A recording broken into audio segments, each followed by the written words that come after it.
Hi, beauties. It's MJ here.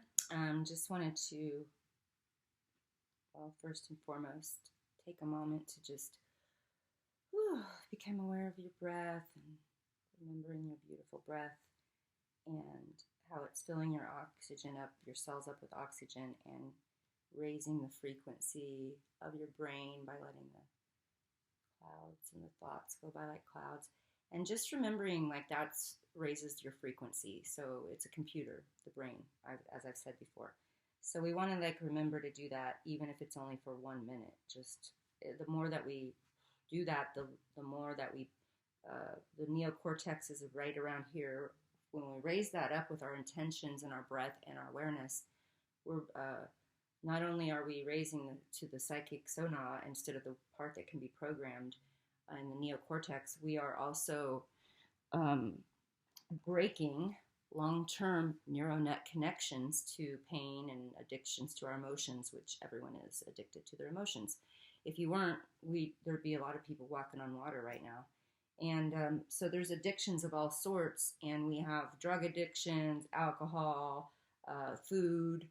I mean, there's so many addictions on the polarity planet that I can't even count them all. But mostly, and everyone that I know is addicted to their emotions on some level. So the more that when I was meditating a while back, I heard, oh, you have 28 seconds to take back a thought or a word before it manifests if it's really, shitty. And most of it is our own shittiness to ourselves internally, which in turn we are manifested to other people. Although, if you can catch yourself in the act of that, it will break those long-term addictions with the neural nets that have bonded together. Like, oh, I get angry. You wouldn't think people want to be angry, but they're addicted to being angry and sad or whatever it is. We all have those different little things. Whatever control drama you manifest your shit in, that is where you will manifest how you have to catch yourself in the act. And then it will start to break those long-term connections and then raise it on up a little bit higher. So I just wanted to talk about and I wanted to really kind of bring in the connection of communication, which so I can say a word to you, and everyone is going to have a little bit of a different meaning. I mean, even if you play Scrabble all the time, it's like I'm going to have a little bit of an idea differently than what you do about the word that we're talking about. Like the word hope, for example. I think I brought this up many times before, but a lot of people think, oh, hope is good. It's faith. Well, spirit, when I'm doing a spiritual reading or something, or even with myself, they tell me, oh, they don't, I can say fuck all day long and it's fine. But if I say, they don't like that when I say, they don't like me to say a word that someone misconstrues as something else, because then it gets convoluted or, just interpreted in a different way. So that's very tricky, and at the same time, it's a good practice for us to do with ourselves and with other people, because to articulate before speaking readily so much, spewing out a bunch of bullshit that a lot of times it's just a habit of people doing. I notice it all the time. It's like, really? Can you back that up? Like, where's your information on that? Where did that come from? Your spirit or from someone else? Or did you actually research? I mean, like, there's many ways to know something. And, sometimes people are just parroting what they've heard. So it's a good idea to listen and to understand when someone's speaking at you. Are they just looking in a mirror and talking to themselves? Are they judging you? There's different ways to interpret instead of just reacting. And that's one of my lessons. Like, oh, I just, because I got a little Sicilian fire thing going on in myself. So I need to always look and see, like, what am I over gonna, whatever is being said. So it's a practice that we all need to probably, or definitely, unless you're walking on water, you need to practice it. So we can go back as a metaphor. The great book, the Bible. I'm not religious. I'm more of a spiritual being, and but I'm a writer, and I can watch a movie, and it can not be that great of a movie. I mean, not the movie itself, but just the topic of it or the genre. I'm not really turned on by it, but if it's good writing, if it's a good writing, then then it's a good show. You can take it and make it good. So basically, the Bible is good as far as if you use it. And remember that back then people wrote in parables and metaphors, so it wasn't really most of it wasn't. A lot of it wasn't literal. So we want to remember that too, and the metaphor that you can take into conversations, communications. You can also take so much magic out of the Bible. I really dig the Old Testament a lot. I like the story that it leads up and what it is about, because we are all of those characters if we. And so people on here know that I do a lot of juicy joints and yoga stuff and postural integration, and I'm really into that stuff. But I have focused lately more on this narcissistic and borderline person, just the whole, I call it demon disorder, demonic disorder. The reason is because if you know well that I do a lot of medium work and have always done so since I've grown up. I've just always had it. So I've done, when someone leaves their body, they have a portal of a certain amount of time. And if they are stuck here for excessive grief reasons from other people or from something, that trauma that just happened that they weren't expecting, or they didn't have time to process that they were going, there's a lot of reasons why they could leave that portal. And so at sometimes they can, what I call astral limbo. So now they have no body and they're stuck right around us with no way to satisfy their addictions or anything that happened. So sometimes that can go on for quite some time. And that's why I have on here my video about, I think I called it transition ceremony on the YouTube videos. So you just subscribe. You can always subscribe so you can always see what's coming in. But also, if you just go on here onto my channel, then you can see I have a transition. I think it's transition ceremony, I believe is what I call it. And it just kind of goes through exactly some of the things to do because this is one of the only places I know of. Jesus, I mean, Sananda, I mean, Tibet, Buddha, like all of the Native American, everyone knew when someone leaves a soul, it's a huge thing. And here it's been so, I'm going to go ahead and say it. It's a disgrace. It's embarrassing what they do for people that pass over. So I'm going to change that. I am changing it. But if I would love to get a huge piece of land soon and like just start to grow trees instead of putting formaldehyde. And I think I'm not going to go into that tangent because I get crazy. I get on my soapbox. Anyway, awareness precedes transformation. So the more that we can catch ourselves in the act and raise up that frequency. But let's start just in the Old Testament with Adam and Eve. A metaphor, clearly. I mean, there's no tree, there's no apple in anything that I've ever known of. It's a metaphor of a tree of good and evil. So when they came from their higher consciousness, their primary, to the secondary, they became aware that they were naked and in fear and tempted. And that's part of this planet. It's the polarity planet. It's something that we have to deal with. In order to deal with it, we need to be more balanced and up in our higher brains instead of letting ourselves be programmed and taken over onto the secondary consciousness level. So it's only here, remember, to create time, space, and distance, you have to have both here on this planet. But you also don't have to let the secondary consciousness rule your thoughts and your lives and be programmed and be susceptible to demonic disorders, which is exactly what happens. That's from not having enough faith and some trauma that's happened. And I have a lot of videos on all of that, so you can look at those instead of going into this too much. But also then we look in the demonic disorders go in through well, let's go. We went Abraham, then we go Moses is one of my favorites.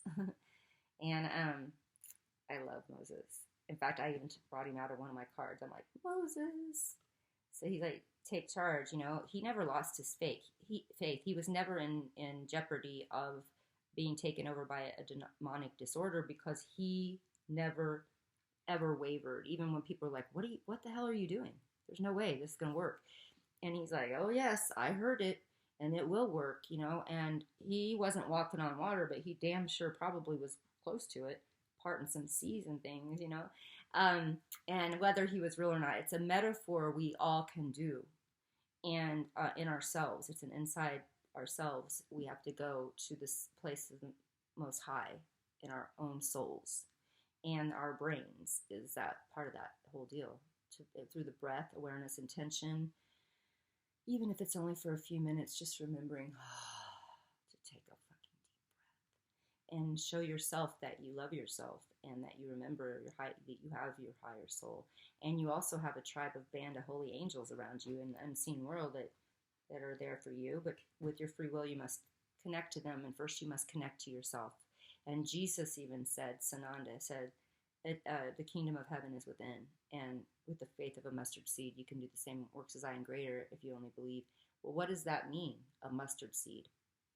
A particle. It's the only thing I know that's smaller than that in the brain, in the body, a particle. And so those are the things that we should take literally. Now, the inside job of anything you can relate to any story. I mean, we see Saul. He got a little bit overwhelmed. All of the ones that get overwhelmed with their power and the control, and then we see where it's split with Samuel.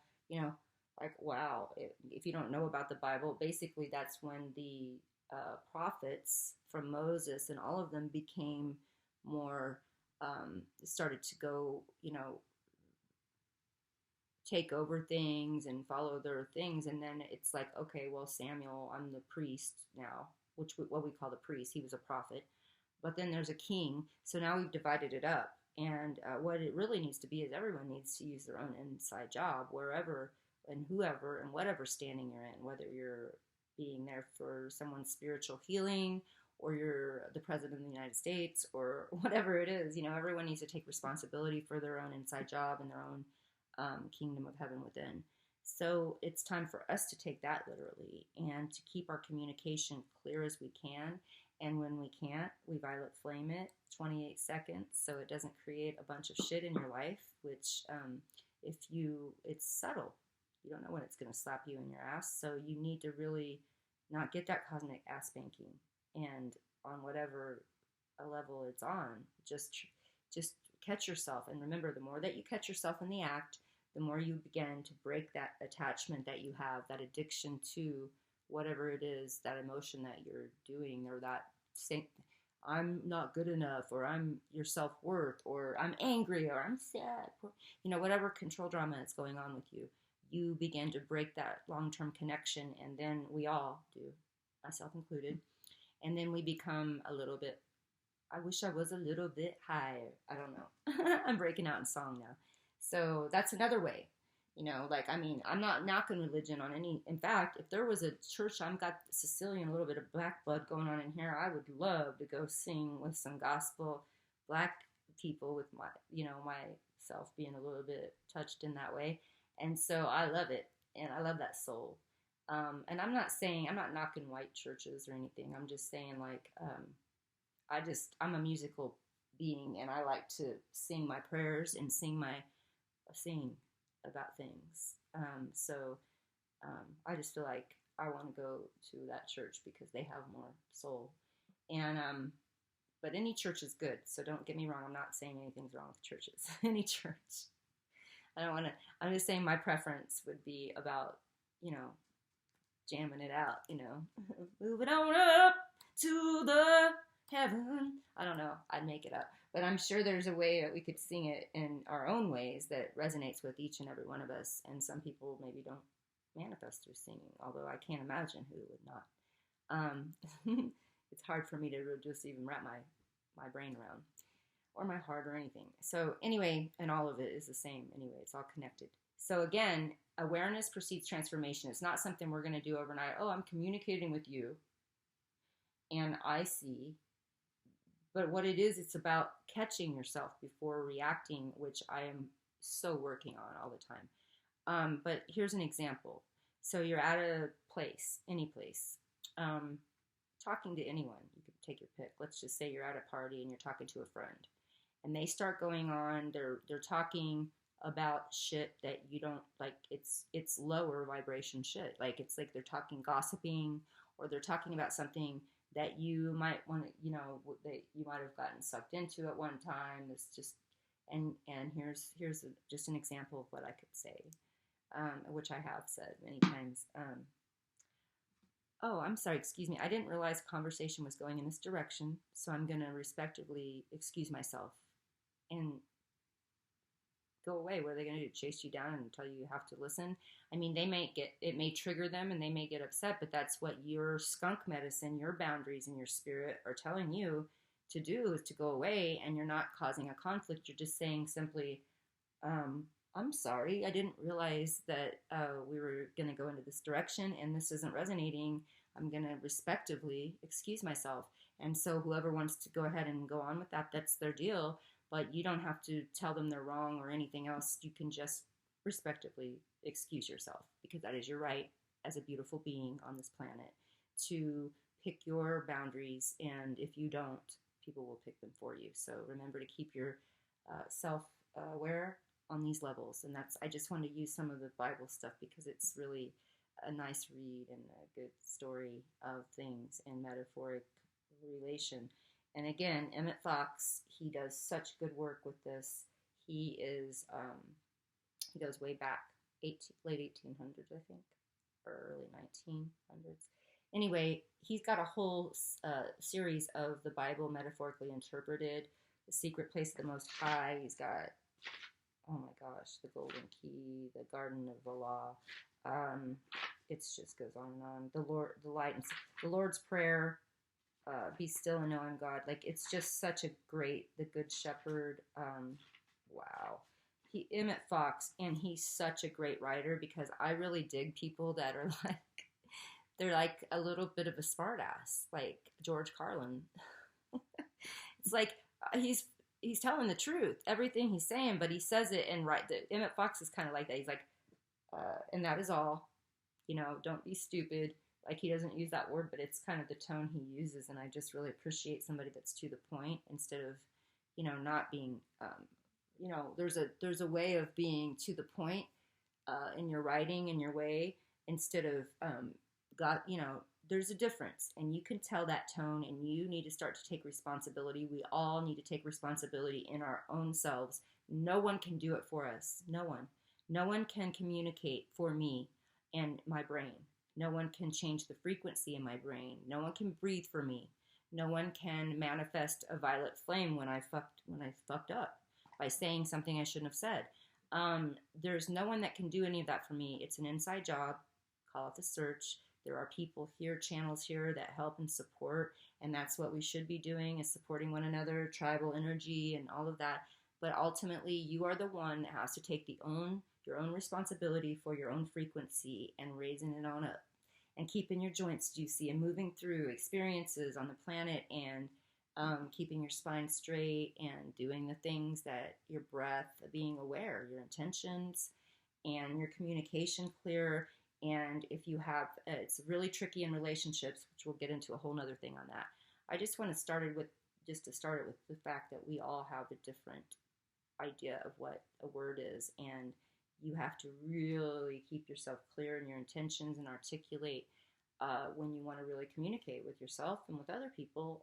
Just be aware of those programs that keep coming in, that are addicted to their little fix of poor me, or aggressiveness, or interrogating others, all the things that we all do that we're addicted to in our emotions. So let's raise it up together and break that violet flame. So, like my parrot in Belize, fuck you, violet flame, fuck you. Like, it's just like funny. It's kind of funny because we are going to catch ourselves. There's no one, it's just like posture. When I have clients, their posture's off, and that's what's messing with their spine. Overnight, they're not going to be like, oh, okay. But the awareness preceding transformation, right? I can't change something if I'm not aware of it. So they don't know they're standing that way, and they didn't know that their spine that's what was going on. So they have to catch themselves in the act, just like the thoughts that we violet flame, you know, the 28-second thing. So it's all a part of awareness, and just practicing that is the more that we do it, the more it changes, and the more we dedicate any time at all, even if it's just 1 minute, to remember to breathe, and that to remember to raise up that frequency out of the program part of the brain where we should be residing, and where the natural place of our brains should be operating together in balance, that we design 7 levels down, instead of being programmed by people that want us to be programmed and want us to read the Bible literally, and instead of really taking that in, which it's an inside situation. I mean, you can go to church, and that's great. I don't say anything's wrong with that. Although you really, no matter what sermon or who's doing it or what church, you need to go home and make sure you are really resonating in your higher soul with that, and your guides and angels, your resonance in the higher frequency of light that we all have. And that way, you know, even me, whatever message is coming through anywhere, you need to be able to articulate that in your own soul. And that way you stay watertight, and um, again, keep your immune system boosted through these times.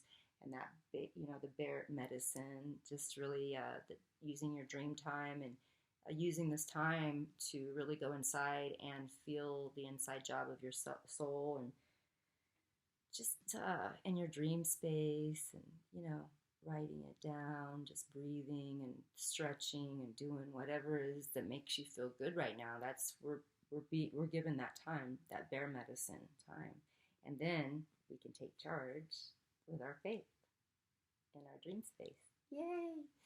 So Moses, I love him.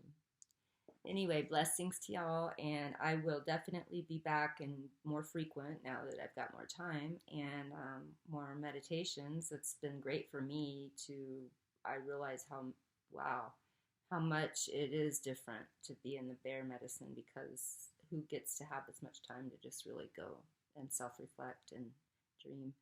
And so I will be passing on all the messages that come in, and as they come, and whatever happens. I want you to stay beautiful, bright, high, keep raising it up, and stay juicy. All right. Blessings.